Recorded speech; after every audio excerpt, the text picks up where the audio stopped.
Hey, Milo here, and let me tell you something about love. Well, love totally sucks. At least that's how I felt after my cheating ex Deanna broke my heart. Ouch.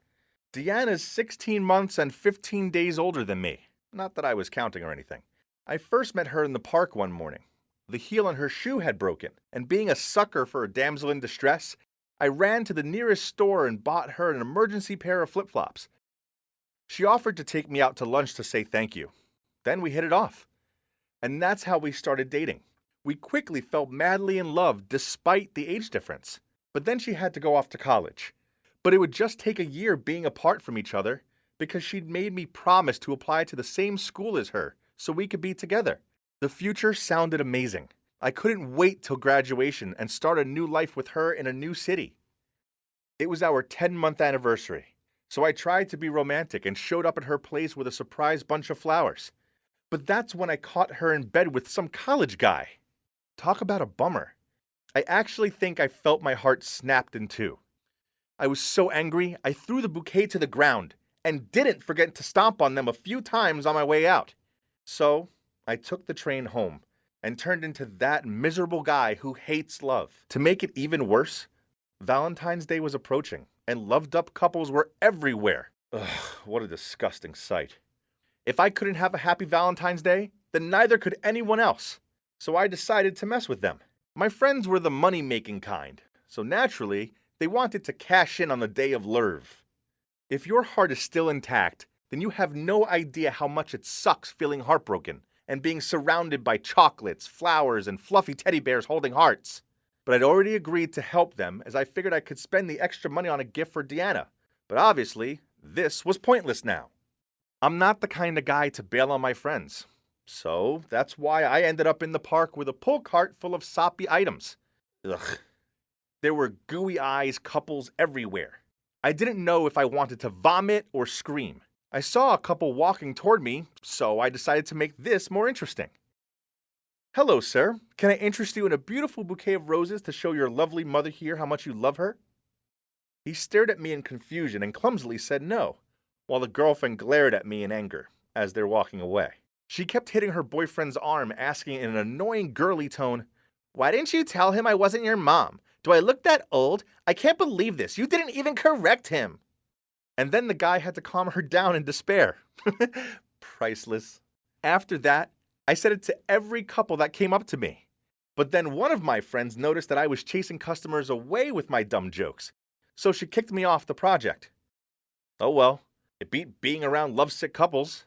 So the day after, I had no schedule and was sitting in my bedroom watching an action film that had no romance in it and minding my own business when my sister barged into my room and told me that I had to babysit the neighbor's kid so she could go on some spontaneous date with her boyfriend. Apparently, our parents decided last minute to go out of town. So seeing as my sister's still dating in secret, her and her boyfriend thought that this was the perfect timing for them to hang out. Of course, I didn't agree to babysit, but she led the little kid into my room, said to me, "It's not like you have any Valentine plans anyway." Then she ran off. This little brat. Unlike my sister, I wasn't just going to abandon some little kid. So I begrudgingly took her to the mall and bought her an ice cream. When she finished that, she started whining at me that she wanted candy. Ugh, yawn. Kids are draining. Looking around at all the loved-up couples, I had a eureka moment. I told her I'd buy all the candy she wanted if she went up to this one couple, hugged the guy, and said, "Daddy, let's go home. I miss Mom." Turns out, she's a little daredevil, and she did it without question. Watching the shocked look on their faces was priceless. After a while of doing this, I bought the kid candy as promised. We sat on the bench laughing while thinking back on our achievement. We had so much fun. Then, I spotted a girl who'd turned me down in middle school. She was there with some guy. I quickly told the kid to hide behind the bench and winked, "Watch and learn, noob." Then I marched up to them, grabbed the guy's wrist and yelled, "So, is it because of this girl that we had to break up, you heartless swine?" Then I ran off pretending to cry. I hid behind the bench with the kid. Both of us laughed our heads off and ate candy as we watched the couple fighting in confusion. After a while, I dropped the kid back home. Then I went back to mine. Through the window, I saw that my sister and her boyfriend had already been back from their date and were saying goodbye outside, so I sneaked a pic of them. I couldn't wait to blackmail her with that and demand her to pay me extra money so that our parents wouldn't know about them. I waited in the living room with a smirk on my face, but 10 minutes passed and she still hadn't appeared. I looked through the window to see them kissing, for like the zillionth time already. Ugh. She clearly didn't spare a thought for her heartbroken brother. So I decided to be Cupid and grant them their wish. I raced outside with a big roll of duct tape and ran circles around them as I stuck their heads together when they were kissing. Now that is the best way to de-stress. I felt much lighter with every lap I ran. They both screamed out and tried to pull free, but they were well and truly stuck. So I left them there to untangle themselves and I whizzed off. The next morning, my sister gave me the most furious look across the table during breakfast. I swear there was fire in her eyes. But too bad she couldn't do anything to me as Mom was right there. I could even see a little bruise on her forehead as a result of my prank. I had to try so hard to hold my laughter. I felt this tingling feeling between the thrill and satisfaction, which made me totally forget about my failed relationship. I got such a kick out of messing with people's perfect love lives. And so I continued with my pranks on unsuspecting couples. Then, one time I walked up to a couple in the street and said to the girl, "Why are you here? Didn't you say you're working overtime? Can't I trust you anymore? I'll be home waiting for your explanation." Then walked off while giggling. But this time, a hand suddenly grabbed my shoulder. Then as I turned around, the guy punched me. Then I passed out. Talk about embarrassing. I woke up dazed and confused on the sidewalk with this cute girl looking down at me. The guy had left, thank goodness. The girl seemed so relieved that I'd woken up, and she kept telling me that I must have mistaken her with someone else because she didn't know me at all. I was too embarrassed, so I had to nod in agreement. She called a taxi and helped me get home. On the ride, she apologized because her boyfriend had a short temper, and they were already arguing at that moment. She told me her name was Vanessa. Then we switched contact details so she could check up on me. Then, one morning at school, I noticed her in the hallway. Turns out she went to my school, but I'd never spotted her before. She saw me too and smiled and waved over at me. We started spending lunchtimes together. She bought me cheese fries and gave me her delicious homemade cookies. She said she wanted to make it up to me. We unintentionally grew closer, and the next thing I knew, I found myself really fond of this girl. But she's taken, and it's with a jerk. She told me all about her boyfriend. He's called Kane, and he went to a different school, thankfully. She said he was a sweet guy, but sometimes he lashed out, and one time, he even hit her. It's clear her boyfriend's a doofus, but she was too blinded by love to see it. I wanted to whisk her away and show her what being with a good guy was really like. But to be honest, I was scared of being beaten up by him again. I opened up to her about my ex and how she messed me up. Vanessa listened and never judged. I felt so at ease being around her. Then one afternoon, I saw her in the hallway after class, and it looked like she'd been crying. So I went up to her and said, "Vanessa, are you okay?" She forced out a smile and replied, "Yeah, it's just boyfriend stuff." That's the moment when I decided that enough was enough.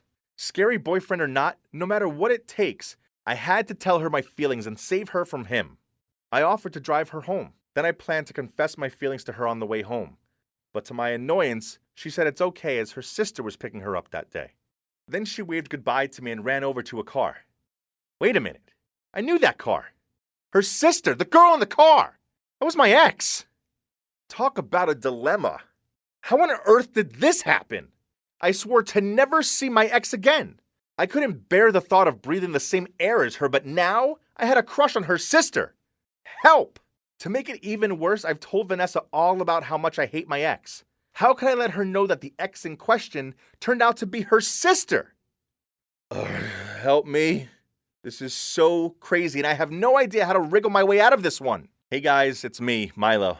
I'm back again to share the next part of my story with you. Firstly, here's a quick recap.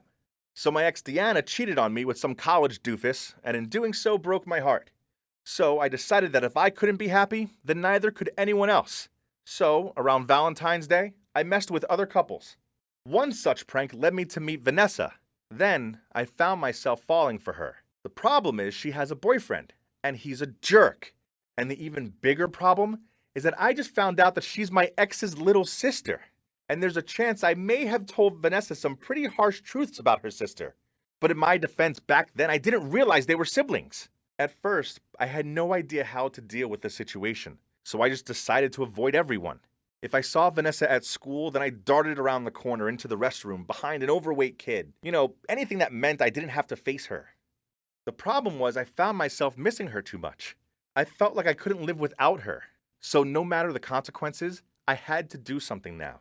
So I walked up to her at lunch and told her I'd been avoiding her because I couldn't cope with seeing her so upset over her boyfriend. That didn't deserve her and it was wrong of him to hit her, and she should get out now while she still could.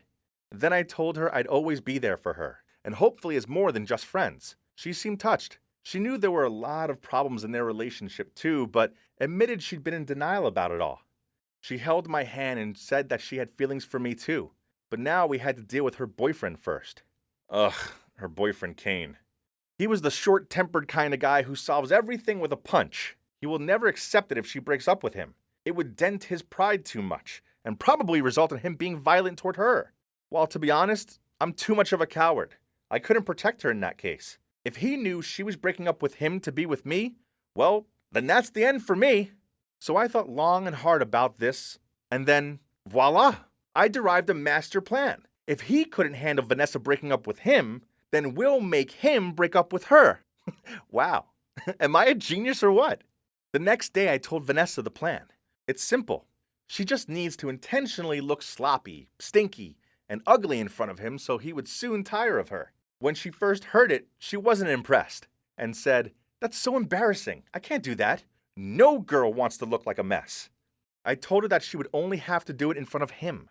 Besides, he went to a different school to us, so she could still look like her usual pretty self in class. Eventually, she agreed to do it.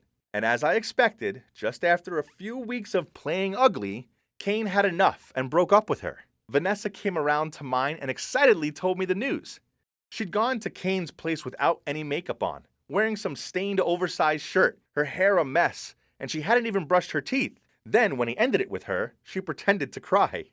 I couldn't believe this good girl could act pretty well too. Then, seizing the occasion, I asked her to be my girlfriend, and she of course said yes. Then we kissed, and well, talk about amazing. She was such a better kisser than her sister. We kept our relationship low-key at first. This worked for her as she didn't want to rub our relationship in Kane's face. And it worked for me as I didn't want Deanna to find out. Then, after a month of dating, she dropped the bomb. "I want you to meet my sister. She's in college and lives in another city, but she's currently home for vacation. I should officially introduce you to her first, since we don't know when she will leave again." I could have screamed out, but instead, I kept my cool and asked to see a picture of her. Then on seeing one, I feigned being shocked and said that this girl always picked on me during middle school, and I was still traumatized from it. That those were the darkest years of my life. I mean, I didn't actually know Deanna back in middle school, probably because she was a year older than me, but Vanessa didn't need to know this. Vanessa felt bad for me and said she didn't know that there was that side to her sister. She said it was true that Deanna was pretty cranky in middle school, but thought that was just puberty. She never realized she was actually a mean girl, especially not to a younger kid. By this point, I might as well have been cast in some soap opera as my performance was a class act. I must have looked so pathetic that she told me it's okay, and she'd not mention Deanna anymore until I felt comfortable about it. This solved my ex problem, for now, but it didn't solve the Kane problem, as he found out about Vanessa and me, and he wasn't happy. My guess is Kane must have stalked Vanessa and spotted us together. Then he followed me home, as that crazy dude showed up on my doorstep and yelled at me to stay away from her. Well, I couldn't blame him. No one on earth ever likes their ex's new partner. Not only did this crazy guy know where I lived, but now my sister Kayla also knew about my relationship with Vanessa. Since she's still bitter about the Valentine prank I pulled on her, recap, it involved her, her boyfriend, and a whole lot of duct tape.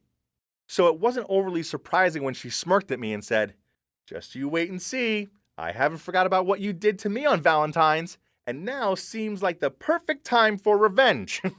I repeated her words in a mocking tone to annoy her, but to be honest, deep down in my gut, I did feel on the anxious side. She's just as crazy of a prankster as I am. Now, I always had to be on guard. After that, my sister and Kane seemed to take turns to ruin our dates. Jeez, didn't they have anything better to do? One time I was kissing Vanessa out in the yard. Suddenly there was water pouring down from nowhere. We were completely soaked.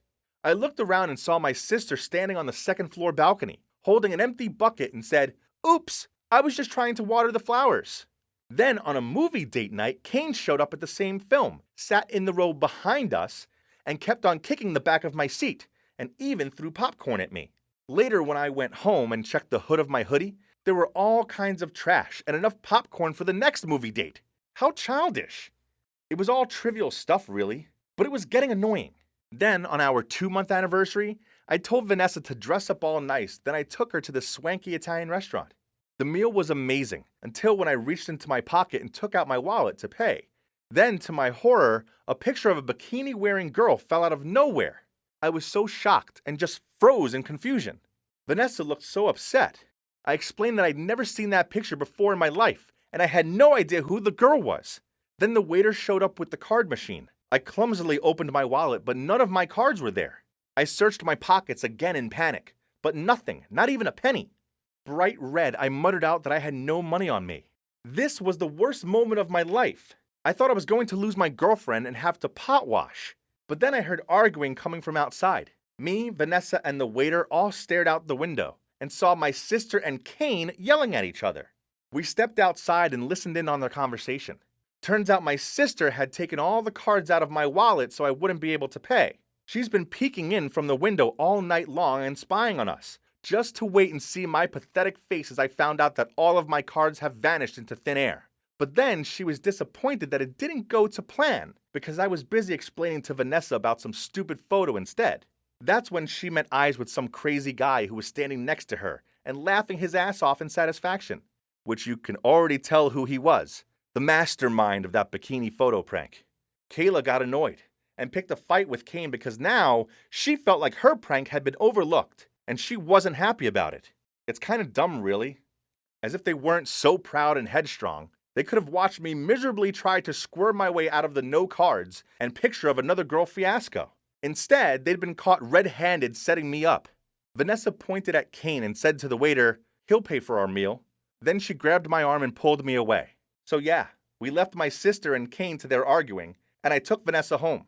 Then, a few days later, Kane sent me a message. "It's amazing what delving into your past can bring up. I know all about you and Deanna. Set me up on a date with your sister or else I'll tell Vanessa everything." Dang it. Who would have thought after that stupid incident that crazy Kane guy would catch feelings for my evil little sister? In hot sweats, I replied that my sister already had a boyfriend. Unsurprisingly, Kane didn't care about this factor. He told me a time and a place and said my sister better be there else he wouldn't just tell Vanessa about Deanna. He'd also 100% ruin my life. OMG, what am I supposed to do now? Do I really have to set up a date for my little sister with a crazy guy like Kane? Oh well, she's not really sane either, but she's still my sister. But if I don't agree to help him, then who knows what could happen to me tomorrow? I mean, I don't want Vanessa to find out about Deanna, and I also don't want to end up a beaten up mess. I'm so torn. This is killing me. Hey guys, Milo here. Again. I'm going to share with you the final part of my awesome story, and trust me, you won't want to miss it. For those of you who are struggling to keep up, in the second part, I decided to make a move with Vanessa, despite knowing that she's the little sister of my horrible ex. And also, she was dating this thug, Kane. The only thing that matters is that she had feelings for me too. So I convinced Vanessa to dress sloppily so Kane would end it with her. Of course, my genius plan worked. Then we started dating officially. But I didn't want Vanessa to find out the truth about my past relationship with her sister, so I made up some ridiculous story to her about how I wasn't ready to face seeing her beloved sis yet, as she was the mean girl that had made my life a living hell back in middle school. Anyway, Kane found out about Deanna being my ex, and now he's threatening to tell Vanessa everything unless I set him up on a date with my sister Kayla. I know, complicated, huh? I swear my life is just one big soap opera. Anyway, tuck luff, sis. Seems like you have a date with creepy Kane this Saturday. Okay, so the fact she already has a boyfriend makes things somewhat complicated. I guess there was only one thing for it. I just have to trick her into going on the date. So Kayla loves singing. I mean, she's tone deaf, but she thinks she's Katy Perry or something. So I figured that the most logical way to trick her into meeting Kane was to come up with some story about a talent agent being interested in her. I told her that I had a friend who knew a talent agent, and this agent would just love to have dinner with her on Saturday and talk about her career. At first, she raised her eyebrow and said, as if. So I let out a long sigh, then replied, as much as it pains me to admit that you have talent, well, you do, so meet the agent or don't, as if I care. I shrugged, then I walked off. I hadn't got far when she shouted after me, yeah, okay, I'll be there. Result: I knew that my sister wouldn't be able to resist the prospect of getting one up on me. It's a shame for her that this would never happen. Of course, I wasn't a complete jerk. Kane's a volatile idiot, so the least I could do was secretly follow her to make sure she was safe. I sat in the restaurant in my sunglasses, stick-on mustache, and baseball cap. Talk about the master of disguise. I should open up a spy business. Kayla was far too busy droning on about herself to notice me. She didn't seem to recognize Kane as being Vanessa's ex either. Probably because he'd actually washed his hair. And was that aftershave I could smell? I overheard her say to him, so do you really think I can make it as a singer? Kane looked confused, but he just shrugged and said, yeah, sure. Even though she wouldn't quit going on about her singing, he still continued to flirt with her. Lame things like he told her she looked pretty and stroked her arm. Ugh. At one point, Kayla started singing. Kane looked dumbfounded, and the waiter walking past actually covered his ears. It was so funny, even I couldn't help but laugh out loud. Then she must have had a light bulb moment about who he was, as she gave him a scrutinizing look, stood up, then said, wait a minute, yeah, excuse me? I need the bathroom. As she stormed across the room, I knew she was bailing. Oh no, if she did that, then Kane would tell Vanessa everything, and my life would be over. So I hurried after her and shouted her name. At first, she gave me a weird look, so I removed my sunglasses and fake mustache. She looked pretty mad. But I knew that I had to tell her all about how Kane was blackmailing me. I even managed to fake some tears. At first, she seemed furious and she shouted at me. A lot. But then she seemed to calm down and she smirked. Uh-oh. That smirk. Didn't look good. She told me, okay, I'll go back inside, but this means you have to do everything I say. All month. I didn't like the sound of this, but I had little choice. So I agreed. She went back inside and the date seemed to go well. The problem was now I didn't have to worry about Kane. Instead, I had to worry about my sister. Why do these situations happen to me?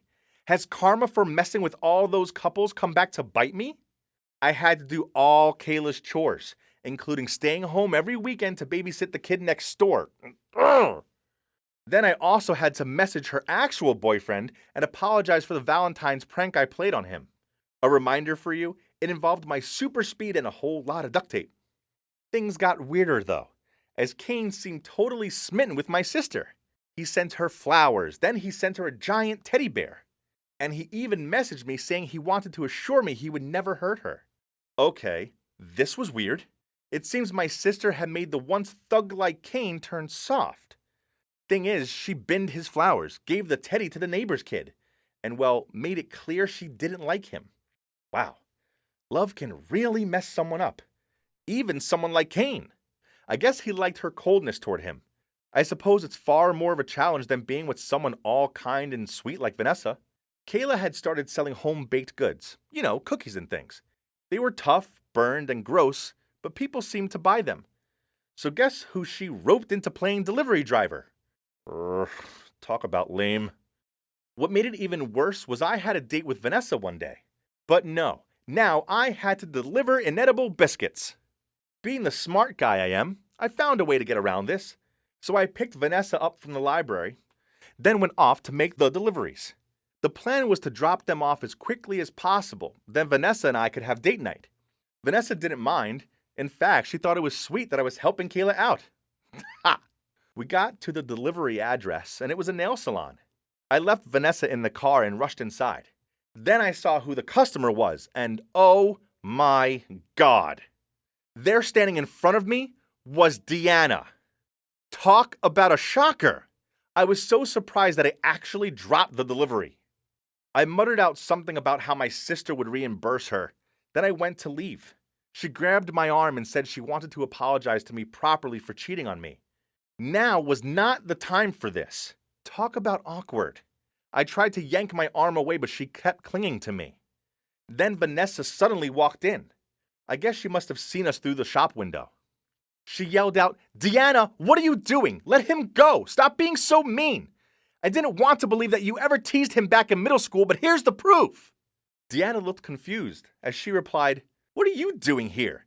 And what do you mean tease?" They yelled back and forth in confusion for a while until Deanna blurted out, "He's my ex-boyfriend!"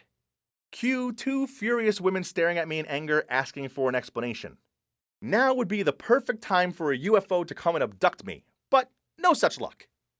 I had some explaining to do, so we went to the coffee shop next door, and I confessed that Deanna was actually my ex. But I only found out about it after dating Vanessa, so I lied because I didn't know how to handle that awkward situation. I begged them for forgiveness. I was so scared. I was basically staring down at the table the whole time. But then suddenly, I heard giggles. Deanna started to laugh and said, "That's the stupidest thing I've ever heard." Oh my, Milo. Vanessa joined in. Okay, that makes sense, since he's the one who also came up with the ridiculous plan for me to break up with my ex by playing ugly. He really has a unique sense of solving problems. Okay, so I never thought they'd find any of this funny, but at least they're not mad at me. So in the end, I got a proper apology from Deanna. We're cool now, and I can freely date Vanessa too. Turns out life is far simpler when you don't end up in a web of lies. As for Kane, well, he doesn't bother Vanessa anymore. Instead, he's still pining after my sister. I actually think he might have a chance with her, as she broke up with her boyfriend because that dude has been constantly bailing on her to hang out with his friends. Even though I've seen a different side to Kane, I don't know how I'd feel about having him as my actual brother-in-law one day. But yeah, I got the girl, so everything turned out pretty great. As for pranks, well, I can't rule out never doing the odd one or two in the future, but I promise to never mess with loved-up couples again. I've learned my lesson on that one.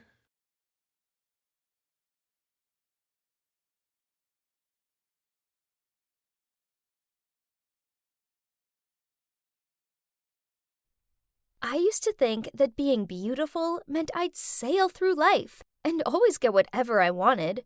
Yeah, I know this sounds dumb, but back in high school, life was so much easier down to my good looks. All it took was a flutter of my eyelashes, and the nerds would do my homework for me. And girls invited me to their parties because they knew me going meant the cute boys would go too.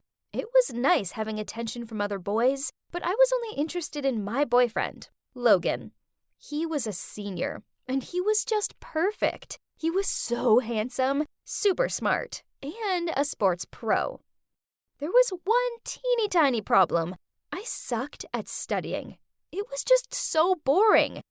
But to be honest, it didn't matter anyways, as I was beautiful. And being beautiful was enough. Besides, I did have one passion. I love singing and composing music. I don't publicize them or anything, but I'm not gonna lie, they were quite catchy. We had one long summer together before Logan went off to college. So I decided to surprise him with a love song I'd written for him. I showed up at his house with my guitar, ready to play it to him, but before I could start it, he said, "Ailey, I want to break up." What? Why? I spluttered out. "I've met someone else. She isn't as beautiful as you, but she's smarter. We're going to study at Stanford together. Let's face it, a place like that's way out of your reach." I couldn't believe what I'd just heard. I grabbed his arm and begged him to give our love another chance, but he just walked away. During the next few days, I kept calling and texting him, but he ghosted me completely. Feeling desperate, I searched for his girlfriend's info on social media and found out her name was Jolie and she was one of the top students of another high school in the city. And OMG, how could he fall in love with such an ugly girl? Oh, turns out Logan wanted a smart girl, huh? So if I got into this college, then he would take me back, right? I mean, surely he'd pick a smart and beautiful girl over a smart, ugly one. That settled it. I was going to work my butt off for my senior year to get into Stanford. Geez, studying was way harder than I anticipated. It didn't help that I had loads of catching up to do. And why did Logan have to study economics? All the numbers and graphs made me feel super dizzy. I didn't know where to start. Everything was new to me, so I had to ask a couple of my nerdy admirers to help me out. At first, they actually laughed at me as they thought I was kidding. But when they realized I was being deadly serious, they handed me some books and tried explaining stuff to me. I even spent my break times in the library. Ugh, why was it like a maze in there? I swear I got lost and couldn't find my way out for at least an hour. One time, I even fell asleep in the library, and some dude thought it was funny to take a picture. And for days after that, everyone at school passed around the photo of me drooling on a pile of books. Ew! But despite those hardships, I couldn't give up. I even stuck a photo of Logan to my wall to remind me of my goal. I stopped hanging out with my friends and didn't go to any more parties. And I even missed prom to study. Needless to say, my friends really thought that I was insane or something. Even my mom was so worried that she wanted to take me to the hospital to be checked over. OMG! How ridiculous! Stop overreacting, people! Have you never seen a hardworking, beautiful girl before? And then something crazy happened. I received my letter from Stanford, and OMG, guess what? I got in! I couldn't believe it, and neither did my family and friends. Everyone was so surprised and happy for me. To be honest, giving up on music was a pity, but studying music wouldn't help me get Logan back, and this would. I was going to be at the same college as him, studying the same course, albeit a year behind. What could possibly go wrong?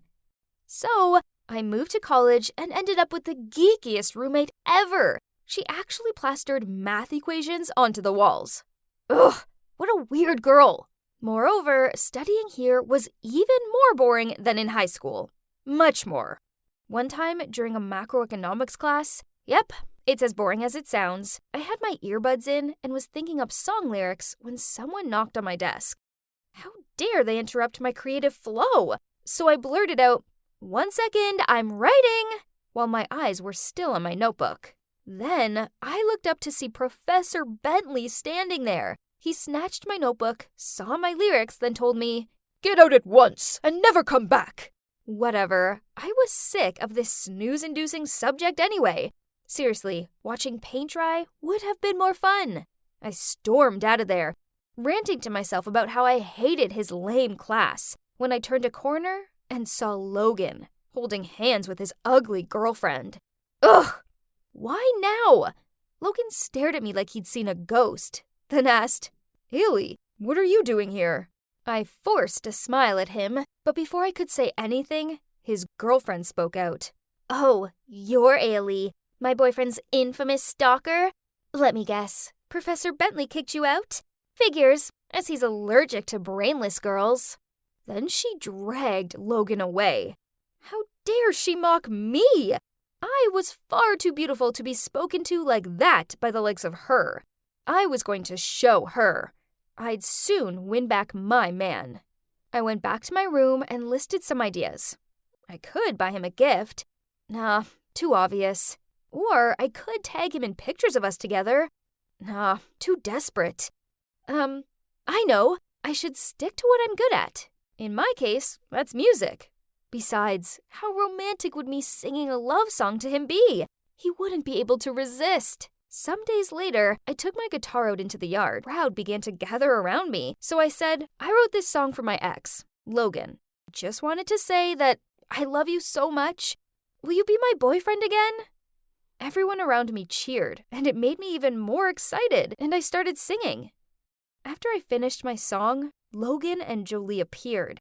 He looked awkward, and she looked so mad, I thought steam might come out of her ears. Whatever, I didn't care about her. I shimmied over to them, then touched his shoulder. Honey, I worked so hard to get into the same college as you. Now, will you come back to me? Then, to my surprise, he angrily said, Illy, please stop. We're over. You're crazy. All of this is crazy. Now, please, leave me alone. I stood there gobsmacked as he took Jolie's hand and they walked off. I could hear the crowd whispering about me. I felt like my world was falling down. I was moping on my bed, daydreaming about happier days with Logan, when my roommate threw her phone onto my bed and said, You might want to see this. I looked at it. What? It was me. Someone had filmed my failed serenade attempt, and now I'd gone viral. But the majority of the comments were super supportive, saying I had an awesome voice. After that, everyone in college knew my name. Okay, so all the attention felt good. Due to popular demand, I ended up releasing my song. Even the student council of the college invited me to join a performance at the school celebration. My college life just got better, as I was doing what I loved, and I made new friends. But I felt far from ecstatic, as I hated my course, and I still hadn't won Logan back. One evening, while I was stretching on the couch and thinking about Logan, a text arrived. It was from a strange number. They told me to hurry over to the dorm yard, as there was something wrong with Logan. There was a huge crowd gathered there. Oh no, this must be serious.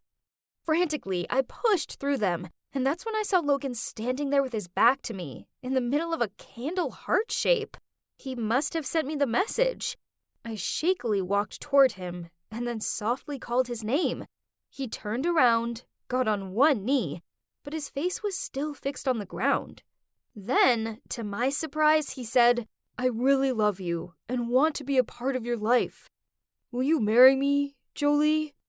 Oh. Wait, what? Jolie? I shouted. He looked up at me and loudly said, Ailey, what are you doing here? Huh? What was going on?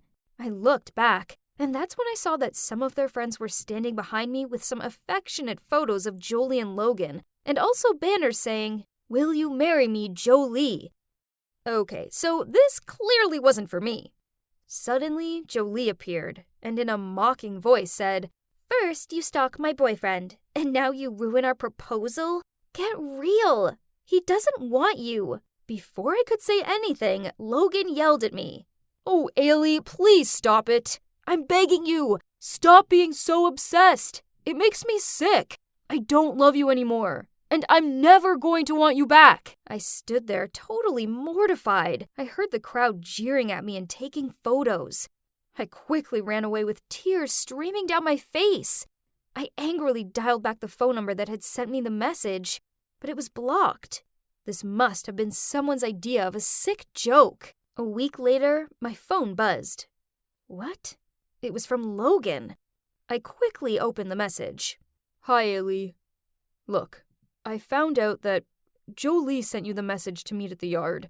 My friend let slip to her about the proposal, so she came up with that prank to embarrass you. Your behavior made her feel very insecure, and although it was wrong what she did, you brought it on yourself.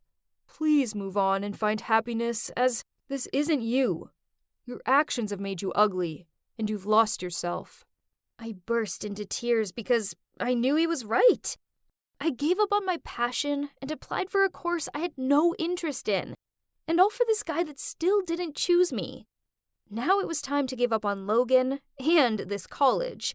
After all, neither were right for me. I might be beautiful, but looks alone don't buy someone's love. There's so much more to it than that.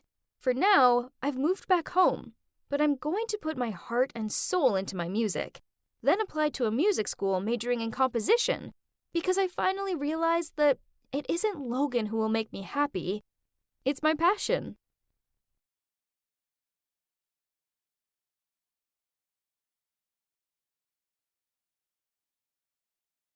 Rules, rules, rules. Moms sure do love dishing them out, don't they? I'm Nicole, by the way. And you see, My parents divorced when I was 8, so since then, it's just been me and Mom. Mom laid down a bunch of boring rules for me, but I hate following them. I'm 18, and I should be out having fun, right? To me, rules were made to be broken anyway, and trust me, I broke them. Only this led to my whole life changing. One day, I had an important math test, but I hate math. So I skipped school and went to the movies with my friends instead. I mean, hello! The last Avengers movie had just come out. No way was I missing it and getting spoilers. Maybe Mom would give me a detention for a few weeks, but it's no big deal, right? I arrived home to find Mom waiting for me. She glared at me and said, "Nicole, I received an interesting phone call from the school. It turns out you haven't been there all day. So, where have you been?" "Oh no! Busted!" I just shrugged and replied, "Out." "It's those friends of yours, isn't it? They are a bad influence." I walked off to my room. "Nicole, come back here and talk!" she shouted after me, but I ignored her. Then she yelled out, "I can't stand you and your childish attitude anymore. You're going to live with your dad." What? She was kicking me out. Wow, I didn't expect her to do that. Whatever. I was sick of being moaned at all the time. Surely Dad would be far more understanding. I hadn't seen Dad all that much. In fact, the last time was, I think it was my 16th birthday. He was a busy man, as he's the principal at this snooty boys' school. And Mom wasn't kidding. She called him up, and that evening, he showed up and loaded my stuff into the trunk of his car. It felt super awkward. I had no idea what to say to him. Then, about an hour into the seriously tedious journey, he said, "I completed all the admission procedures for you, so you can start learning in my school tomorrow." What? It was an all-boys school, and I was a girl. Besides, no way was I studying somewhere where my dad was the principal. Panicked, I asked, "But, Dad, isn't it an all-boys school?" He said, "It used to be, but of late, we've let a few female students in." I can't go there. You're the principal. It'll be so embarrassing. No way. I'll go to another school or something. He gave me a strict look and said, "Mom told me all about your behavior in your old school, and it's unacceptable. So, you'll be learning at my school so I can keep an eye on you. This is not up for debate." OMG, I can't believe it. He was much stricter than Mom. So reluctantly, I muttered out, "Fine, but only if you promise not to tell anyone I'm your daughter." He nodded and said, "Okay, if that's what you want." The school was like something out of one of those weird movies. You know, where the characters think they're safe, but then start disappearing one by one. For starters, it was situated on a hill, miles from anything else.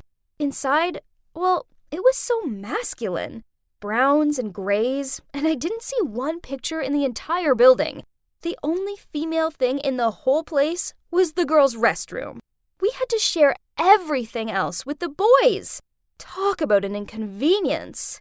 The uniform was the same for boys and girls. An oversized shirt and baggy pants and these gross flat shoes. Yuck! During PE, girls were forced to do the same workout as the boys. Bench presses, push-ups, and playing soccer is not my idea of fun. Ugh! And there wasn't even a cheerleading squad. Then there were all these extra dumb rules for the girls, like only uniforms are allowed at school, no skirt, no dress, not even jeans. Do the top button of your shirt up. Tie your hair up into this ugly bun. No flirting with the boys. Yep, that was actually a rule. Can you believe this place? I didn't know whether this was a high school or a prison. I thought this was bad, but I soon realized this school had a major problem. Maybe it's because this school was originally boys only, but man, this place didn't appreciate girls at all.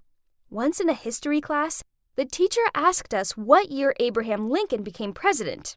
Easy. But before I could even raise my hand, she continued, "This question seemed too hard for girls. So do any of the boys know the answer?" What? How could she say that? What was with her male chauvinist attitude? This put me in a bad mood, so during dinner, I decided to moan to Dad about it. He needed to know how ridiculous his school was, so I told him how I hated his dumb rules and how sexist the teachers were. He glared at me and told me that there weren't enough girls at the school to warrant a separate uniform. Moreover, if girls dressed up, it would only cause distractions for the boys. As for the history teacher, it was just because boys often have larger knowledge than girls on this matter, so maybe she just didn't want to embarrass the girls in case they couldn't give out the right answer. Huh! What kind of argument was this? It wasn't the olden days. Jeez. These oldies needed to get with the decade. Okay, fine. I'll prove to the whole school and all the teachers that there weren't only boys here. The next day, I gathered all the girls from my class. In fact, there were only 2 of them, Angela and Carly, and we met up in the only girly place, the girls' restroom. Then I told them, "Hey girls, welcome to our club, the Doll. I think it's about time we fought for our rights and presence in this school, as girls matter too, right?" At first, they both seemed worried.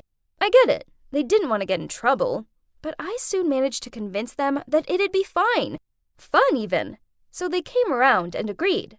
First up, it was time to do something about this awful uniform. We tied up our shirts to expose our waists, and I helped the others put subtle makeup on, so our skin looked like it had a natural glow to it. Then, we all put glittery hair accessories and colorful scrunchies in our hair to jazz up our updos. Carly looked in the mirror and said, "Okay, maybe our uniform isn't so bad." And we all burst out laughing. Now, it was time to make an entrance. We all walked along the corridor together. All the boys and girls turned around to look at us with admiring eyes and open mouths. One boy even dropped his stack of books on the floor, and another one walked into his locker. Ha! The charm of girls was absolutely irresistible, right? Soon, we became a popular group around the school. The boys wanted to talk to us, and girls from other classes also joined our group, and I showed them how to style up their uniforms. It's great, right? Yep. There's a problem. The teachers were old fogies who didn't appreciate style. One day, before class, one teacher came up to me and my friends and accused us of ruining the dignity of the uniform and of exerting negative influences on other students. So I told her, "We aren't violating any of the school's previous rules. We wear the uniform, we keep our top button done up, and we have the regulation hairstyle. Dressing up is a girl's prerogative. Besides, if boys are distracted, it's their fault, not ours, so you can't blame us for that." After that, I seemed to become a thorn in the side of all the teachers. In every subject, I would always be asked to answer the most difficult questions. And, of course, I didn't know the right answer. I mean, nobody knew it. And then they would give me a gloating look. Ugh, how childish they were.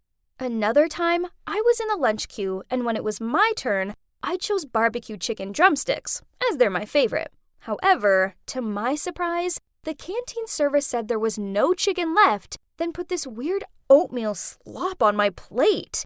Ew! I could see there were loads of chicken left, so why was she being so unreasonable? I skipped the gross slop, so as soon as I got home from school, I was so hungry. So I made myself a huge bowl of noodles. Dad saw me devouring the food, then smiled and asked, "Has causing trouble at school all day made you that hungry?" In between my mouthfuls of food, I told him what had happened with the teacher, and in the canteen. He just smiled and said it was because I was too stubborn. What kind of an excuse was that? I mean, when was starving students a good idea? The next morning, I drowsily walked into class and sat down at my desk. That's when I realized I'd forgotten my phone.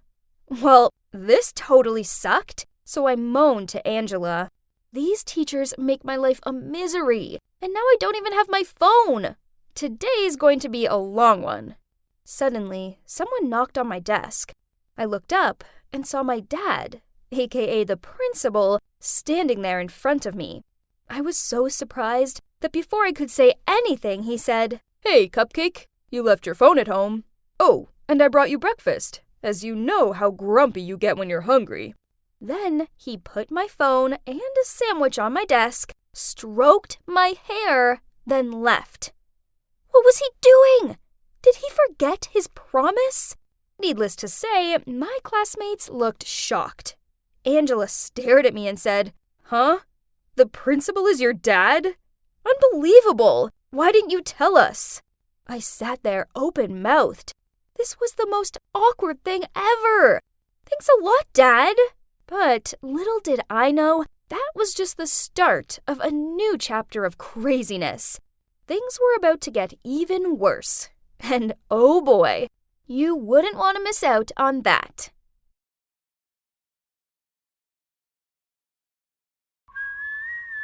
Hey guys, I want to tell you about my most memorable summer. It involves a parent-free house, the girl of my dreams, and my little bro Silas's massive secret. Actually, Silas doesn't want me telling you about it, but this story is too fun to keep it for ourselves. So stay tuned, let me tell you what happened. Imagine the scene. I'm there eating corn dogs when my parents announce they're going away on vacation for their 20th wedding anniversary. That means I'll be home alone all week long in our big farmhouse surrounded by vast fields. Sounds great, right? But wait, it got even better when my childhood friends who had now lived in another city were also back in town for the summer vacation. Of course, my parents let me invite them over to stay while they're away. That's how close our families were. Oh God, I haven't seen Carl in over a year. And his sister Ellie too. Yep, I wouldn't say that I had the biggest crush on my best friend's sister, but there's that. Anyway, this was gonna be my summer paradise. But you know, man proposes, God disposes. It turns out my parents weren't taking Silas with them because they thought I was old enough to look after my little brother. Ugh, what a bummer. How was I meant to impress Ellie when I had a whining kid to care for? I needed to think fast. So as soon as we waved our parents off, I passed my PS4 to him and said, Silas, you can play on it, but only if you promise to do as I ask and stay out of my way. Of course, he agreed. I mean, what 8-year-old boy wouldn't want to play Fortnite? I checked on him now and then and gave him juice and snacks. Other than that, I had plenty of time to spend hanging out with Carl and Ellie. Things were going well for the first few days, and nothing beats being around your best bud and your crush all day long. Whoa, I just couldn't take my eyes off Ellie. She seemed to have gotten even more beautiful. Then, on one evening, we were sitting outside, stargazing. It was so romantic, especially when Carl thought it was dull and left us to go to bed first. I was about to do the whole yawn and stretch out my arm to wrap around her shoulders trick when Silas appeared and squeezed in between us. I glared at him and through gritted teeth asked him what he wanted. He just shrugged and said, Edward, I'm bored of that game now. I want ice cream. Ellie laughed, then led him off to get some. What? How dare that little dweeb ruin my smooth moves? What a buzzkill! I needed to come up with a new trick to handle this annoying kid. So, the next morning, I told Silas that if he wanted to download a new game of his choice, he needed to go into the field and find a corn cob with exactly 200 seeds on it. He looked like he was going to cry, but he went off to the field. Oh, how smart I am, sending my little brother on a wild goose chase. I expected him to give up after a few hours, but nope. He was out there searching for it all day. He even managed to drag Carl along to help him. In the end, he still had to leave empty-handed. Anyway, I have to thank my stupid brother for helping me to have such a good afternoon with Ellie. That night, we all sat together in the living room and told creepy ghost stories. I hoped Ellie would freak out so much she nestled into my lap for protection. So I told him about the empty house up the road, which was also our family's property. My grandparents used to live there, but now it had been abandoned for over 40 years. There were plenty of rumors about it being haunted. One farmer said he saw a ghostly woman by the window, but she vanished into thin air. And someone else said they saw a spooky figure float out of the house and chase after them. Ellie chuckled, then said, Ooh, spooky. We should go and check it out. What? This wasn't what I had in mind. In fact, she didn't seem afraid at all. I didn't want to go in there. It was old and creepy, and just thinking about it freaked me out. Luckily for me, Silas strongly discouraged us by saying that he had heard someone crying in that house, and our parents didn't allow us to go there. And then, from nowhere, I felt the chilly wind blow over me with a whistle, which made my hair stand on end. And boom! The lights went out, leaving the whole room in darkness. Everyone was confused. What on earth was going on? I didn't want to die now. Not when I haven't even told my crush my feelings yet. I was lost in terrifying thoughts when the lights came back on, and everyone else immediately bursted out laughing. OMG, I found myself sitting on Ellie's lap with my head between my hands. It turns out that my evil little brother was the one who turned the lights off as a prank. How humiliating. Oh well, at least Ellie changed her mind about wanting to check the house out. But then, over the next few days, weird things started happening. I went to grab a snack for my secret loot under my bed, but what's this? All of the Snickers bars had gone. It couldn't have been Silas, as he hated Snickers bars, right? Then we were watching a movie. Ellie started shivering, so being the awesome guy I am, I went to get a blanket for her, but huh? All of the blankets had gone? When I went back and told Carl and Ellie about it, Ellie said that was odd, as the other day she couldn't find her pajamas, and Carl's pack of Gatorade had vanished too. So, is there a real ghost in my house? As for my bro, he was acting like he was haunted. He barely talked anymore, and for 3 days in a row, at 6 p.m. on the dot, he disappeared out of the house for hours. This was so strange. I mean, that's the time slot for his favorite show, and he seriously wouldn't miss Adventure Time without a good reason. For me, it's great that Silas isn't at home, but since I'm the older brother, I still have to keep an eye on him, as Mom and Dad wouldn't have been best impressed if I'd lost him or something. That night, he mysteriously disappeared again. I was quite curious, so I went to look for Silas but couldn't find him anywhere. Panicked, I raced around the garden calling out his name. Finally, I felt a hand pounding on my shoulder. My heart was in my mouth. I turned around to see Silas standing there sweating. I shouted at him, "You can't just run off without saying a word. Where have you been?" But Silas calmly replied, "So what? It's my business, not yours." Then he ran straight inside. He gotta be kidding me. Okay, then if secrecy was the game he wanted to play, then I wouldn't mind being the detective either. I had to figure this out. So I gathered Ellie and Carl and came up with a genius plan. The next day at lunch, as planned, Silas entered the kitchen and everything was set. I placed an eye-catching candy-filled jar on the table, and as expected, Silas immediately picked up a handful and put them right in his mouth. Oh, just look at his happy face. He had no idea what I had in store for him. Right after that, we entered the room. Not wanting to get caught eating food on the sly, Silas quickly hid under the table. And of course, we pretended not to know he was there. Then I held up that candy jar and said, "Guys, guess what? I've ordered these pills online. It's the legendary invisible candy that makes it impossible for people to see me." Carl acted surprised. "Unbelievable! How did you get this? I heard it's such a hit that it was sold out everywhere." Then Ellie asked me how long we could disappear if we ate these candies. I replied, "I think if we just eat 4 to 5 candies, we can disappear for 45 minutes. We continued our skit, then I said I had to leave the candy jar here. So tomorrow we can try it and go out pranking everyone with our new superpower. I winked and everyone nodded. Now, where did Silas go again? I asked, and everyone shook their heads. Then I picked up an apple and purposely dropped it on the floor, then immediately peered underneath the table to look for it while pretending not to see Silas down there. He looked absolutely amazed, trying not to make any sound. Now Silas thought he was truly invisible. He crawled out, then did all sorts of funny things in front of us, from dancing, shaking his butt, and cartwheeling across the room. It was so hard to keep a straight face and ignore his existence. Then, at 6 p.m., Silas left the house with a backpack on. But because he thought he was invisible, he ran straight past us without hesitation, and didn't forget to stick his tongue out at me before leaving. This idiot. We followed him, and guess what? He went to the abandoned house. We hid behind a tree to watch, and suddenly the door creaked open. I was a little creeped out, so I clung to Ellie's arm. Someone ran over to him. A little girl. Oh no, was it a ghost? Ellie said, "OMG, she's in my clothes!" I looked closer and realized she wasn't a ghost, but in fact, was a real-life girl.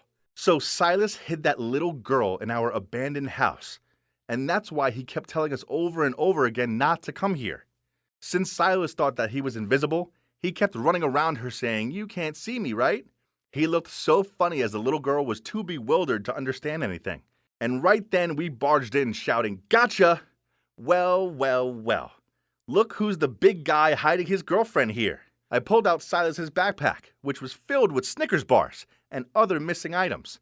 Silas was shocked and sputtered, It's not what you think. The little girl burst into tears and said, "I'm Sally. I got lost, so Silas helped me." Silas said that he had met Sally one day on the cornfield. She was alone and hungry, so he brought her here and took care of her. He didn't dare tell us because he was afraid that we would make fun of him. Oh, I didn't think that my usual foolish brother was able to do such a good thing. So I hugged them and said, "I don't blame anyone, Silas. You did a very good job, and Sally, you will be safe here. Take her to our house and I will call someone for help." Fortunately, the police said that they were also looking for a missing child, and the next day, Sally was reunited with her parents. It turned out she was at a crowded train station when she ended up lost. Confused, she followed a man with the same shirt as her father, and that's how she ended up lost in our fields. Yeah, my brother is a bit annoying at times, but he's a good kid with a kind heart.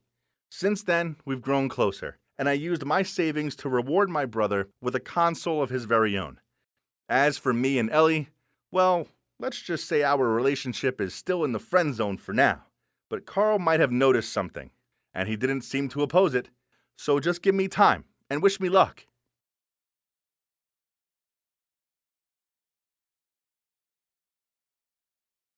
I opened the drawer and, there it was. I'd been looking for this magazine for ages. But as I closed the drawer, I noticed something else. A photo hiding under the magazine. There was a woman and 2 kids in the photo. A boy and a girl. I was so confused. Who were they? I turned it over and there was a message on the back that said, "This is my new number. Call me more often. I miss you so much." Suddenly my mom came in and I was about to ask her about the photo, but she got mad and started screaming at me to get out of the room. "Never, ever come into our room again. Do you hear me, Aaron?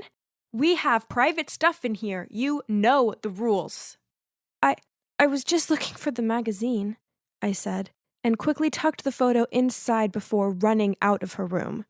Actually, I knew I wasn't meant to go in my parents' room, but I was doing a school essay on sustainability, and I'd seen an article in my mom's magazine about it a few days back. So I'd searched the whole house to try and find it. Eventually, I knew the only place it could be was their room, so I snuck in. Usually their door was locked, so I was in luck. Ever since I was a kid, I had been forbidden to go in there, but I had no idea why. Back in my room, I couldn't stop staring at the photo. Were these my relatives or something? Long-lost cousins? The boy in the pic looked totally like my dad. Oh no. Reading the note behind it again, suddenly I thought this could be another family of my dad.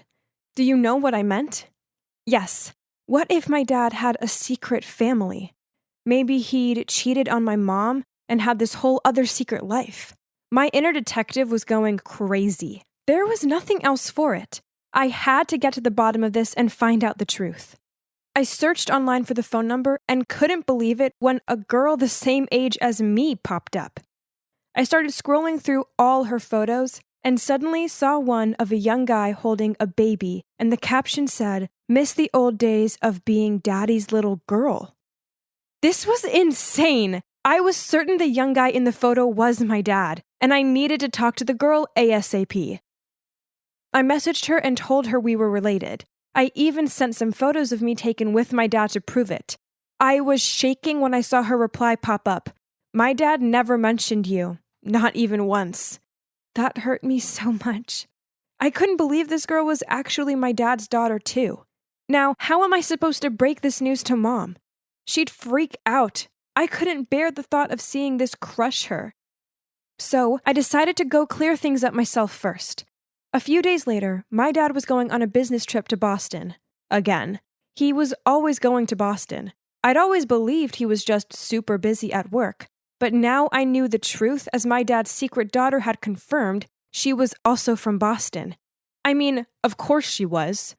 So I told my mom I was going to spend the weekend at my friend's house. And the moment my dad left, I jumped in a cab that I'd called and asked the driver to follow him. When we got to Boston, I saw my dad stop outside of a house and then glance around as if he thought he was about to get caught. Then he got out of his car and rang the doorbell. A woman came to open and immediately they started kissing.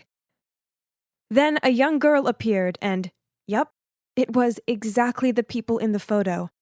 I was shaking so much, I actually dropped the money for the cab. It felt like my dad had punched me in the chest.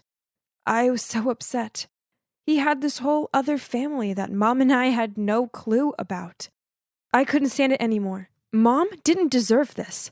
I walked towards the house and was so focused on what I was planning to say to my dad, I didn't even notice a van pulling up right next to me.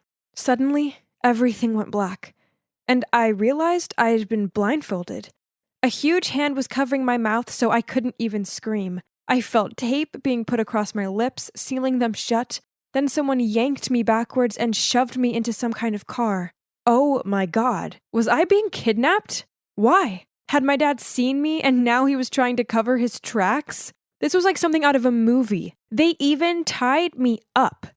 After what felt like 1 billion hours, we finally stopped and I was dragged out of the car into a cold, dark building. Someone took my blindfold off, but it was so dark inside I couldn't really see anything except a single light bulb above my head. The tape across my mouth was pulled off and I was untied. I wanted to run out of there as fast as possible, but I was terrified. 2 men dressed in black were standing in the room and one of them glared at me and said, "They think they can hide you forever?" "Who are you?" I shouted. "Where am I? If it's money you want, call my dad. Please just let me go," I said in what must have been the shakiest voice ever. "Don't worry, we're not going to hurt you. We don't even need money. It's your parents we want. In 3 weeks, they'll be out of prison, and then they'll need to come here to get you back. Then we can really punish you for knowing too many secrets about us." I had no idea what they were talking about. Prison? My parents aren't in prison. You've got the wrong person. One of the men just laughed and said, "It's been 12 years, and yet you still don't know about it." Then he walked off laughing his head off. What? What were they talking about? None of this made any sense. My dad was a businessman, and my mom was a housewife. This was all some big mix-up. It had to be. They'd locked me in that dark room. I tried to scream and bang on the door, but no one heard me. Or if they did, they didn't care. The next few days were some of the worst of my life. I didn't think I'd survive. Twice a day, someone slipped food under the door, and I spent most of the time trying to think of ways to escape.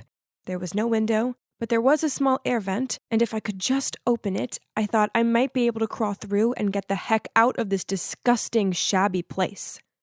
Lucky for me, they'd given me a fork to eat with, and slowly I'd been using it to loosen the screws on the grid of the vent. Finally, on the 3rd night, I waited until everything was dead quiet, and I got into the vent. I crawled through and managed to get out. I was at the back of some old abandoned warehouse, and as I stood up to stretch my legs, someone covered my mouth from behind.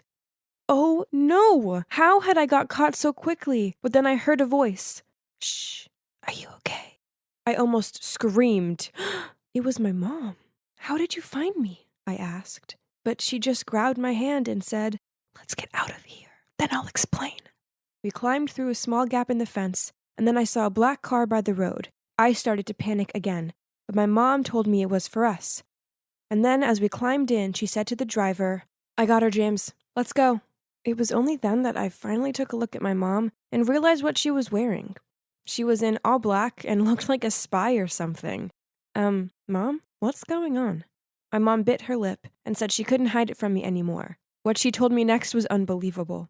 Turns out my parents weren't even my real parents. My biological mom and dad used to be members of this mob, but 12 years ago they'd been given an impossible task and they refused to do it, so their boss said he'd harm me as their punishment.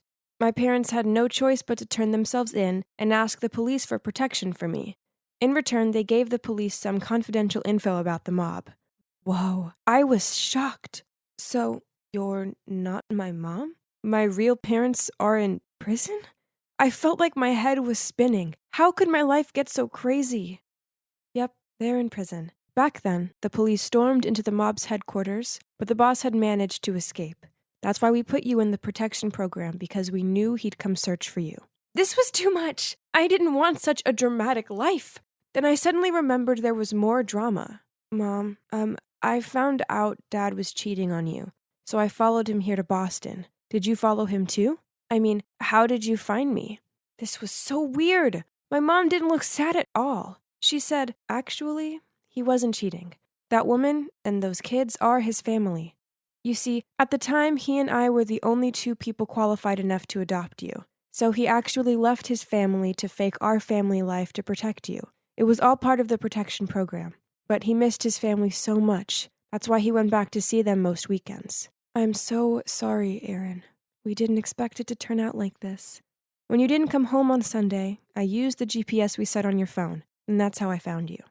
Okay, my head was spinning even more. Not only were they not my real parents, they weren't even a real couple. This was absolute insanity, and all to protect me? Wow. And as it turns out, it worked out pretty well, because by tracking me, they found the new boss's hideout, and now the police had arrived and he was finally being arrested. As for me and my family, we had to pretend to be a real family, for now. And actually, it wasn't that hard because I loved them so much, and they'd sacrificed the past 12 years of their life to protect me. I'd be eternally grateful to them, and my biological parents would be out of prison soon, and then I'd be reunited with them. I don't remember anything about them, but they also sacrificed their lives to protect me, so they must be pretty amazing, right? I've never liked hospitals. Yeah, I get it. No one really does. Yet here I was sitting in the hospital waiting area, silently praying that she would be all right. Geez, I was shaking like an old dog left out in the cold. I just couldn't think straight. Why was no one telling me if she would be okay? Suddenly, a stern-faced doctor appeared and told me, "Sir, the operation was a success. Your sister will be just fine. You can go through and see her now." I didn't know whether to burst into tears because of relief or to run away because of fear. Finally, I still went to see her. She blinked open her eyes, then fixed them on me, and in a groggy voice said, "Who are you?" I get it. My appearance unnerves people. I've never been a looker, and this scar sure doesn't help. But people will always judge. Maybe if they stop to talk to me, then I can tell them that I'm a military veteran who got it due to an accident during training. Training I was doing so I could fight to save their butts. Anyway, that's a story for another day. Now, talking about the girl in the hospital, let me continue my story. Well, it began with my evening shift as a delivery driver. I was humming along to the radio when this girl came out of nowhere and ran straight into the middle of the road. I slammed on my brakes, but it was too late. I heard a thud. She was lying there all limp. It was horrible. For a moment I thought she was dead and I was too scared to check on her. Suddenly a thought of abandoning her popped up in my mind. But no, I couldn't be that heartless, so I ran to check her pulse. Phew, she was still alive. I called for an ambulance and told her help was on the way. In the hospital, the doctor said she needed emergency surgery, but they had to have a relative's consent first. The girl had no ID on her or anything. What was I meant to do? I couldn't just sit there and let her die. So I blurted out, "I give my permission. I'm her brother." When the girl asked me who I was, well, I had no idea how to reply. The doctor concluded that she must have memory loss. "So, who are you?" the girl asked me again. I couldn't go changing my story now, so I replied, "I'm Chelvin, your brother." "Oh, hi, Chelvin. I'm sorry. I don't remember you." This girl seemed so sweet. I instantly warmed to her. It's been just me and my dog Buster for I don't know how many years. Girls usually take one look at me and run away as fast as their heeled shoes can take them. But this girl wasn't looking at me like they did. The doctors asked me what her name was, so I said Alice. That was my mother's name. Before I even knew what I was doing, I'd used my savings to pay for her hospital fees. Then I visited her every day. I thought she'd ask me about her family, friends, I don't know, everything. But nope.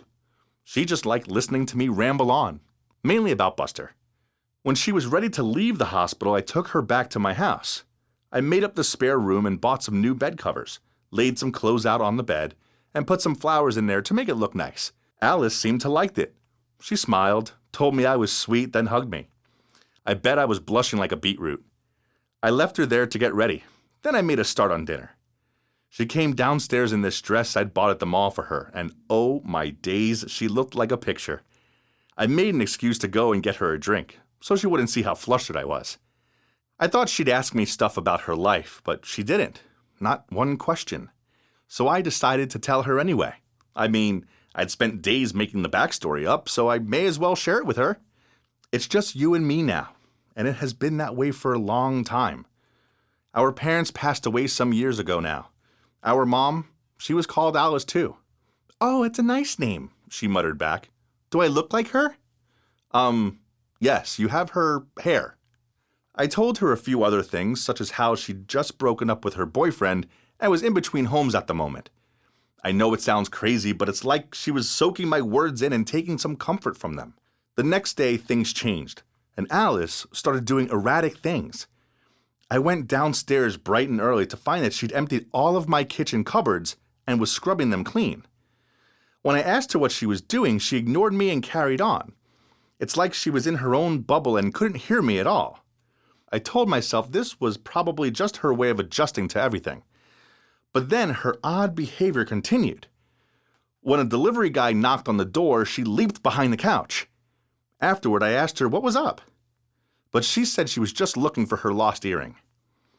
Another time, I was waiting for my favorite TV show to start, and we were both chatting on the couch, but she suddenly grabbed the TV remote, turned it off, then walked out of the room with the remote. This was normal, right? She'd been through a lot. Maybe this was a stage of her recovery? Most of the time, she was such a sweet and lovely girl. She always packed food and snacks for me to take to work, and she made such a fuss of Buster. Okay, so she still did her cupboard cleaning ritual every single morning, but hey, we all have our quirks. Having another mouth to feed meant I had to work more hours, but I didn't mind it. For once, I felt like a purpose. She helped me find the reason to live again, instead of just existing. I often took her treats home, such as cookies or Hawaiian pizza, her favorites. If I was working night shifts, she always waited up for me. It made me feel so warm inside when I arrived home and saw her sitting there with Buster. I had no money left at the end of each month, but I had something more. I had happiness. I liked this girl. I more than liked her, but I couldn't tell her this, as she thought I was her brother. I knew I needed to tell her the truth, but I just didn't know how to go about doing so. One morning, after she'd finished her cupboard cleaning and we were enjoying breakfast, I told her about the job I had on, delivering a parcel to Sherry Hill Street. Her eyes widened. Then she told me she wanted to come too. This was surprising, as she's shown no interest in leaving the house before. I mean, she refused to even take Buster for a walk, but I agreed without questioning her. I told her to wait in the lorry while I delivered the parcel. Only when I got back, she wasn't there. I ran around the block searching for her. But then I saw a crowd and it seemed like there's a car accident. My face paled. I ran as fast as I could to see who the victim was, and luckily it wasn't her. Phew. I kept looking around and finally I found her. She was sitting on the curb with her head in her hands. She was crying. I sat down next to her and hugged her. She might be too scared witnessing the terrible accident. Then, when she was ready, I took her home. The next morning, I went downstairs expecting to see her cleaning the cupboards, but she wasn't there. I made her some toast and a coffee and took them up to her room. She opened the door, glared at me, then said, "I remember everything. I know you're not my brother. Alice, I'm so sorry. I just wanted to help you." She shouted at me, "My name's not even Alice!" Then she stormed past me. I rushed after her and heard the door bang shut. She'd gone. So that's it. I was back to my lonely, sad life. Each day after work, I came home to see no one waiting for me. No hot meals, no laugh, nothing but a boring, empty house. 3 months went by, and one day I was delivering some boxes to this rich shop owner guy.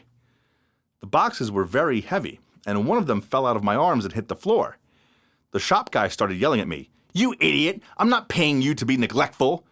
But then what do I expect? You can't even look after your own face. I didn't say anything. Instead, I peered down at my feet. Then I heard footsteps, so I looked up and there she was. It was Alice. Oh no. I didn't want her to see me being scorned at like this. Suddenly, she shouted at the man, "Hey, just because you have money doesn't mean you can say anything to others. Apologize to him or I will not let up on you." The man sneered and told her to go away. I couldn't deal with this, so I walked away. But Alice rushed after me and called out to me, "Please, Chelvin, let me tell you the truth." I stopped walking, and that's when she told me everything. It turns out she'd never lost her memory. She faked it because she wanted to escape her miserable life. Her husband was a cruel man who cheated on her, beat her, and controlled her.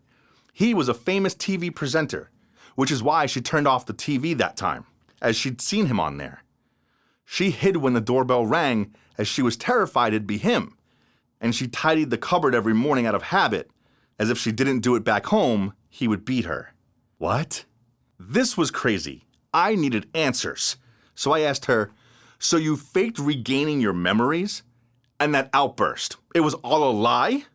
"Chelvin, I'm so sorry. I knew I couldn't drag you into my personal life anymore. I used to live in Sherry Hill Street. That's why I came with you. I found out my husband thought I was dead, so he married another woman. I made him sign the divorce papers and set me free. I also made him give me a payout, else I'd ruin his precious career." Then she handed me some money and told me it was to cover the expenses for when she was living with me, and that she'd also send me some money to cover her hospital fees. We hugged, and I cried like a baby. Gee, this was all too much for me.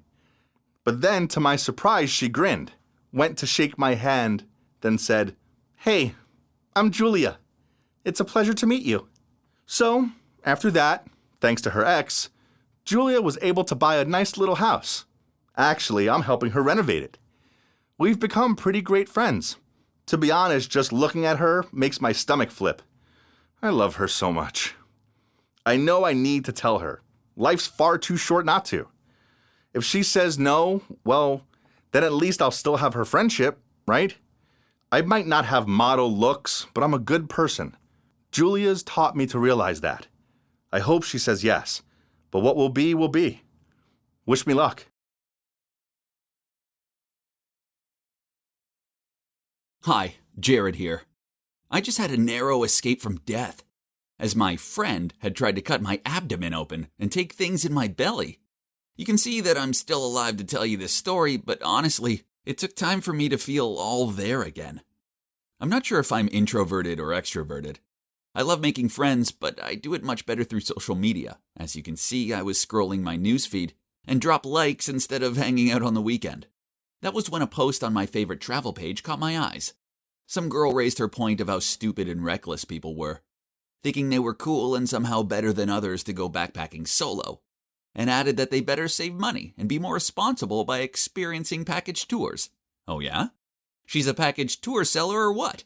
I immediately jumped to comment, which I would never do in real life, telling how short-sighted, childish, cowardliness, and poor she was.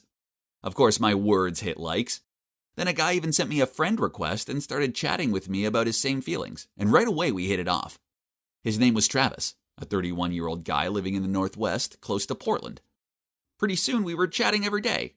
I always found the best secret camping spots in my home of Arizona, and he also shared his tons of experiences of camping, trekking, and solo adventuring. So crazy! This could be a Netflix new series, How I Met My Soulmate.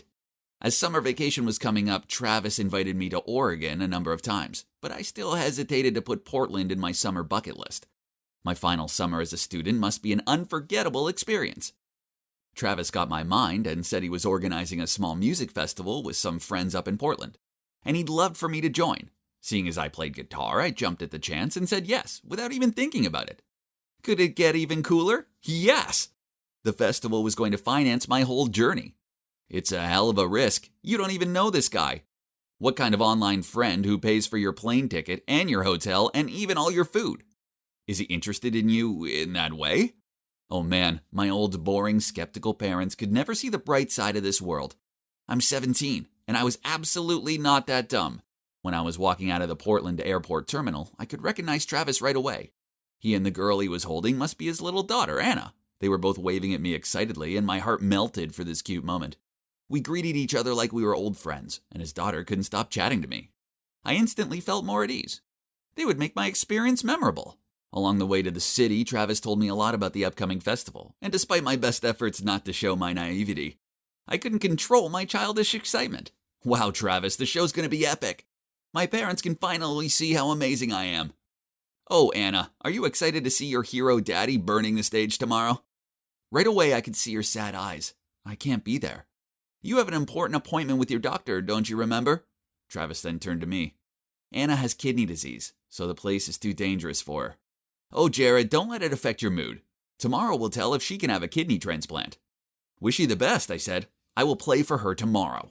Travis dropped me at my hotel and said he'd come back to pick me up at 7 p.m. for dinner. I had the whole day, but not wanting time to rest, I immediately went out to explore. I went straight to the Portland Japanese Garden, which was incredible. Then I went to the Portland Zoo. Afterwards, I popped into the souvenir shop at the zoo and got my parents a gift. I saw a small vase that I knew my mom would love, but as I reached out for it, someone else was going for it too on the other side of the shelf. I looked up and was surprised to see a gorgeous girl standing there. Unfortunately, that vase was one of a kind. How ironic. Yet I still gave it to her because, what can I say? I'm a gentleman. However, once I'd left the shop, she came running after me. Hey, wait, I have something for you. I turned around and to my surprise, she handed me the vase. I guess you're a tourist, aren't you? Please keep it. I can easily find the other one for me. Aw, what a sweet girl. Really? I can't be more grateful. Would you like to join me for, a coffee? I'd love to. Sorry, but I have to get back to work. Hope you have a great time in Portland. She ran away before I could say goodbye. Wow, Portland locals are the best. Then I thought maybe I'd even go to college in Portland instead of Arizona. I loved it here. After that, I went back to the hotel to get ready. And at 7 p.m. on the dot, Travis picked me up and we went to a buffet restaurant. Before getting our table, Travis asked me if I'd like a drink and said the ginger beer was great. Sure, why not? I said I'd have one of those and he went off to the bar. He was right. It was great. And so was the food. It was delicious.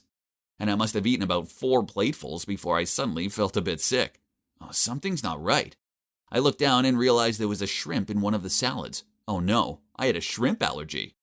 Without saying anything, I jumped up, ran to the toilet, and tried to throw up all the food and ginger beer. I was glad this was a buffet restaurant with unlimited food, so I could have a fresh start. Getting back to the table, I could see Travis was nervously peering over me. I was about to come to him and say I was fine, but suddenly my head was dizzy. I fell onto the floor, and then everything just went black. When I opened my eyes, there was a bright light shining directly onto me. Huh? Where was I? I tried to get up, but realized I couldn't. Oh my God, my limbs were tied to the bed. Was this even called a bed? I looked around, but I couldn't see anyone. That's when I realized I was in some kind of operating room. Although it was too dirty to be a hospital. There were some ancient-looking instruments on a dusty shelf. Everything looked old and rusted. I had to get out of there. I tried to wiggle my feet, but they were tied up too tight. Who had done this? Suddenly, someone walked into the room. It was Travis. Walking behind him were 2 other guys wearing surgical clothes. Travis, what's going on? I'm totally fine, just a normal allergic reaction. Let me out. Travis looked surprised to see me awake. Oh, I thought you'd be out cold for hours. I should have given you more anesthetic in that ginger beer. Then he turned to the doctor-looking guy and said, Chad, give him more anesthetic, would you?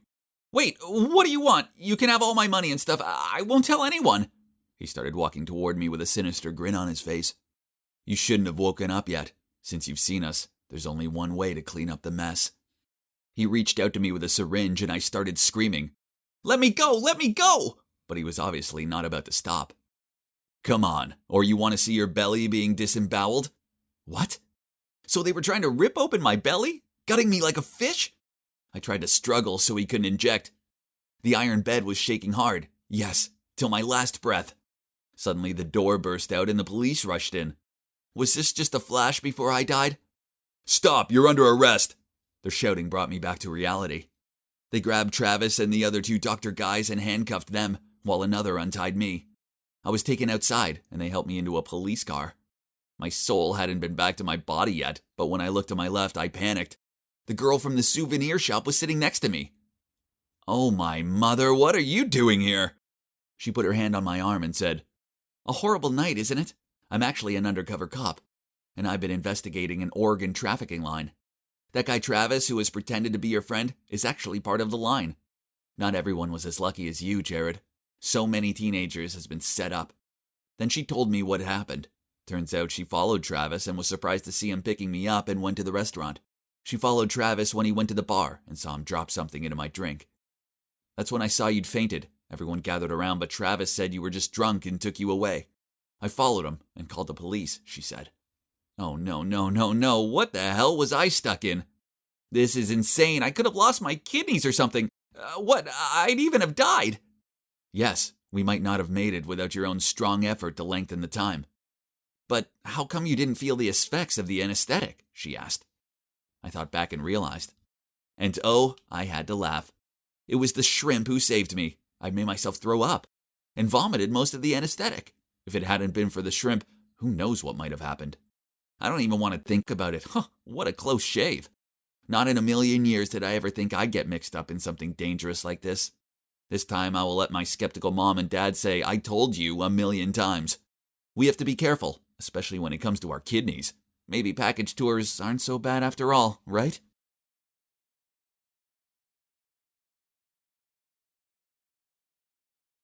Hey, it's your girl Nicole back again. So, my mom couldn't deal with my truancy anymore, so she packed me off to live with my dad. The problem is, he's the principal of a snooty school that barely has any female students, and he forced me to attend it. The school needed to get with the times and be more female inclusive, so I started a girls-only club called The Doll to get us noticed. It was all going well, but then Dad let the news slip that I was his daughter. By first break, everyone in school knew who I was. Soon, kids who'd never spoken to me before were offering to help me with my homework, and the teachers seemed nervous around me. I get it. Nobody wanted to be seen quarreling with the principal's daughter. Even the grumpy canteen woman completely changed too. Now, she even gave me double portions of chicken. It sounded good, right? Nope. Instead, it was kinda annoying. Then on top of all this, my friends started doing crazy stuff behind my back. They put lipstick kisses on random lockers, snuck into the faculty room and set up a doll's tea party, and then they did the biggest prank of all. Yep, they actually went into the gym hall and hung up garlands of panties, bras, and tampons alongside a massive banner saying, "Welcome to the girls' world." Wow, even I thought they'd gone too far with this one. My dad was fuming about it. I was terrified they'd get expelled. There were barely any girls in the school as it was, without me losing my only female classmates. But they ended up getting a week's worth of detentions and were made to stay behind after school and clean up the gym hall. Phew! The next day, my friends came up to me while I was at my locker, and Angela said, "Detention sucks, but that prank was so worth it. Just wait till you see what we've got planned next." She winked. "It's definitely going to be a washout." Carly chuckled. Enough was enough, so I told them to inform the rest of the doll to meet me in the gym after school. Okay, so I may have sneakily taken the gym's key out of my dad's pocket, but it was for the greater good. Now I had all of the doll together. I said what I needed to say. "Hey girls, look, I know this school favors boys, and it's understandable you want to be seen, but all these pranks are making us look bad.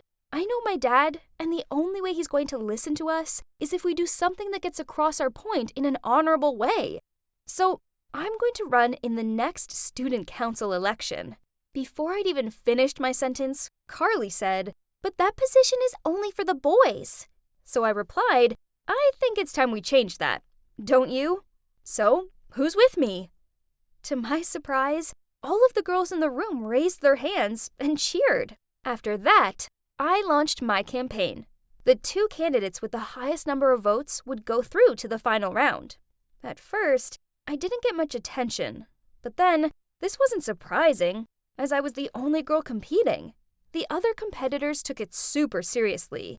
One boy handed out free t-shirts with his name on them, and another stuck leaflets on everyone's locker listing 10 reasons why he was the right person for the job. No way. I needed to come up with a plan. So I came up with a familiar but extremely effective strategy called Beauty Trap. Ha! No boy could escape it.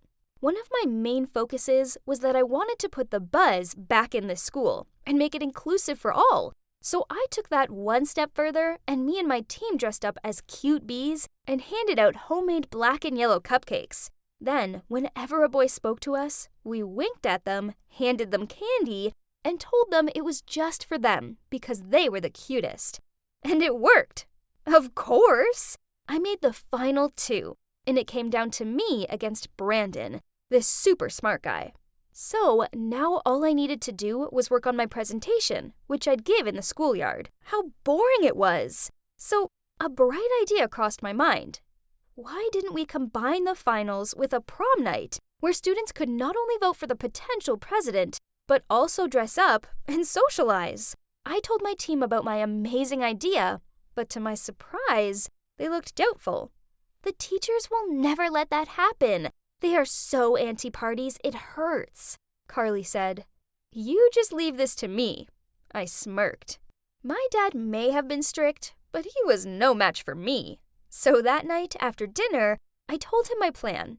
At first, he was so surprised and didn't agree, as he said that we couldn't combine the election ceremony with a singing and dancing party, as it would take the dignity out of it.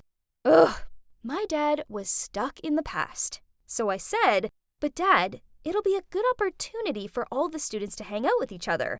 Me and my friends will decorate the hall, find a DJ, sort out the food and drink, and do everything else. I know you have your reservations, and I get that, but prom is an important event for us teenagers. We learn so much from them, how to dance, how to feel good about ourselves, how to mix with each other. Plus, we need this, and I promise I won't let anyone spike the punch. In fact, we won't even have punch. It took a lot more pleading and persuading, but eventually he sighed, then said, Fine, you can have your prom, but don't let me regret it. I squealed in excitement, then rushed over and hugged him. He looked shocked, as thinking about it, this was the first time I'd hugged him in, well, years. I have to admit that it kind of felt good. I instantly messaged the group with my good news, and they replied with memes, love hearts, and dancing emojis. And the talk soon turned to what we were going to wear. See? Being friends with the daughter of the principal had many advantages, right? I'm not going to lie, organizing a prom was hard. But luckily for me, I have amazing friends who helped me all the way. Carly sorted out the decorations and found a DJ, and Angela was in charge of tickets. The night of the prom finally arrived. And wow! Everyone scrubbed up well. The doll members gave a welcoming dance performance, then Brandon and I went up on stage to give our presentations. Brandon went first, and geez, he's Mr. Serious. But he is cute.